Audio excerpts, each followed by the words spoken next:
Vice President Sara Duterte nagbabala kay former President Rodrigo Duterte na matutulad ito kay dating Senador Benigno Aquino Jr. kung uwi ito sa Pilipinas.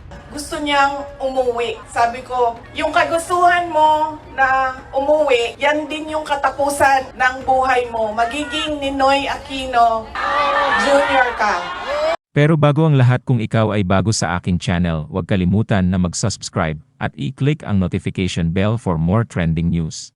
Sa isang pagtitipon ng kanyang mga taga-suporta sa The Hague, Netherlands, sinabi niyang paulit-ulit siyang tinatanong ng kanyang ama kung kailan siya makakauwi dahil nais nitong makampanya bilang alkalde ng Davao City.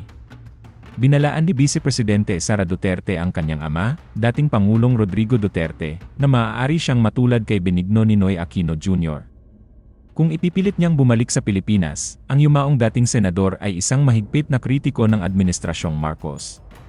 Siya ay binaril sa kanyang pagdating sa Pilipinas mula sa 3 taong pagkakatapon sa Estados Unidos noong Agosto 1983. Si Duterte, nakasalukuyang nakakulong sa The Hague dahil sa utos ng International Criminal Court kaugnay ng mga kasong crimes against humanity na may kinalaman sa madugong war on drugs, ay tumugon naman ng, kung ganyan ang kapalaran ko, so be it, basta lang mauwi ako sa Pilipinas. Yun ang gusto niya. Gusto niyang umuwi. Sinabi ko din sa kanya yon pa. Sabi ko, yung kagustuhan mo na umuwi, yan din yung katapusan ng buhay mo. Magiging Ninoy Aquino Jr. ka. Sinabi niya sa akin, sabi niya, kung ganyan ang kapalaran ko, then so be it. Basta lang mauwi ako sa Pilipinas. Samantala, sumigaw ang mahigit 2,000 Pilipino mula sa Europa ng Bring Him Home at Marcos Resign habang inaawit ang mga awiting protesta tulad ng Bayan Ko. Hinikayat ni Sara ang kanyang mga taga-suporta na ipagpatuloy ang panawagan sa gobyerno at ICC. Ang pwede natin gawin ay i-demand na ipauwi nila si Pangulong Duterte. Bring him home!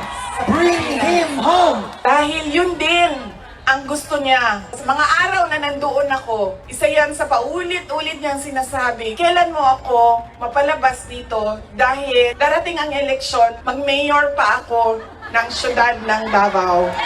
Meron man akong worry para sa kanyang safety and security, pero lagi niyang inuulit-ulit talaga, ibalik niyo ako sa Pilipinas.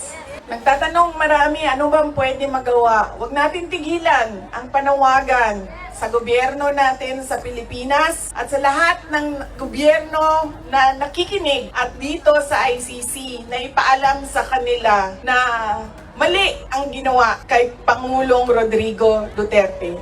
At paano ba itama yon? Ibalik nyo lang siya sa Pilipinas. Ituloy nyo lang yung kaso, walang problema. Ibalik nyo lang siya.